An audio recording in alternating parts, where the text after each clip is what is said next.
Hey there, I'm Andy Morgan. I'm the pastor at UKirk here at the University of Tennessee in Knoxville. It's been a while since we've done one of these sermon bites, but the intent is to really take what we do and reflect on at UWorship and give it to you all as a gift for you to consider so that you can sort of worship and consider where God is intersecting your life along with us. So this week we did a sermon called Wholly Uncomfortable with a W, not an H.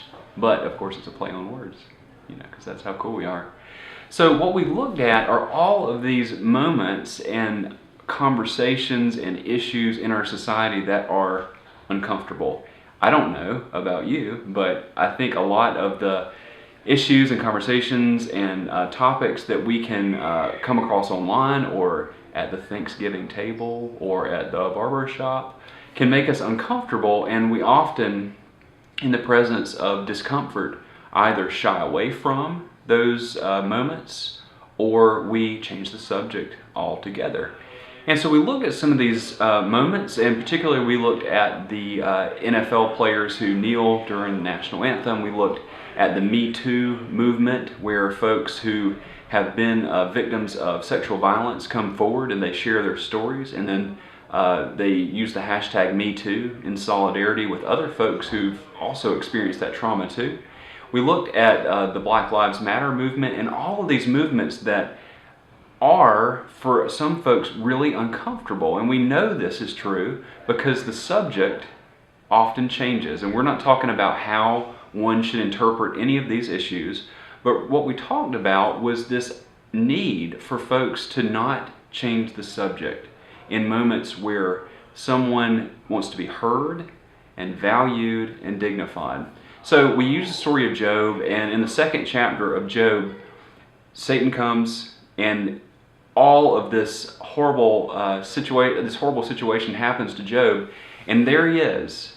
And his wife is the first person to kind of come on the scene, and she does like the worst thing ever, which is she assesses the situation that's just happened to Job, and she says, "What have you done? What are you going to do? Here's what you should do. You should curse God and die." Just, by the way, just a primer for pastoral care. Don't do that. That's the worst thing you can say to somebody in the midst of trauma. But later on, Job's friends, who aren't the smartest later on in the book, but we're just going to isolate this situation here.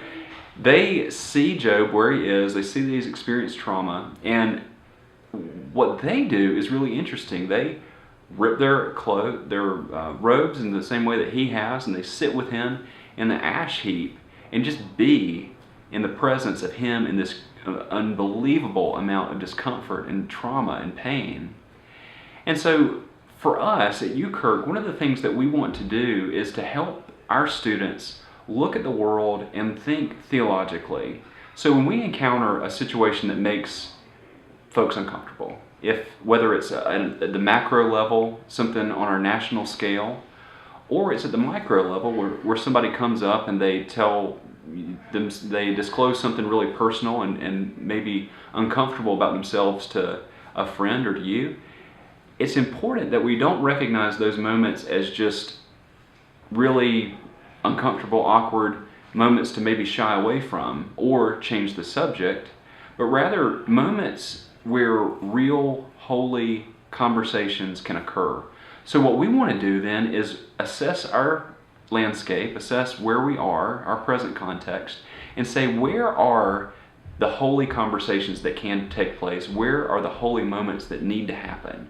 Where can God break through in the rough spots of our world? And perhaps, instead of changing the subject on issues of race or issues of sexual violence or issues of mental health or issues of sexuality, and make it either about something else or withdrawing from the conversation, if we can listen and sit and hear and see a person who at the base of the ask is just wanting to be heard and seen and dignified, those are the moments that God can break through in our world and push us towards a place where God wants the world to be, a place where all people are heard and seen and dignified. So we hope that that's helpful for you all. These are obviously in our present national political climate, it's difficult to have these conversations. It's difficult to go on social media or go to a dinner table with our families and be in the midst of all this angst and anger and political division and social division. But if we look at the world and we say, instead of this being a divisive topic, what if this was a topic that had the opportunity to be a holy moment? If I just listen to this person and see them and dignify them and honor them as another fellow person, a part of the human family created by God, same as us, that will push us a little closer to where God wants us to be. I will hope to see you soon, and thank you for listening to our sermon bite. I hope it helps you in your faith walk. God bless you.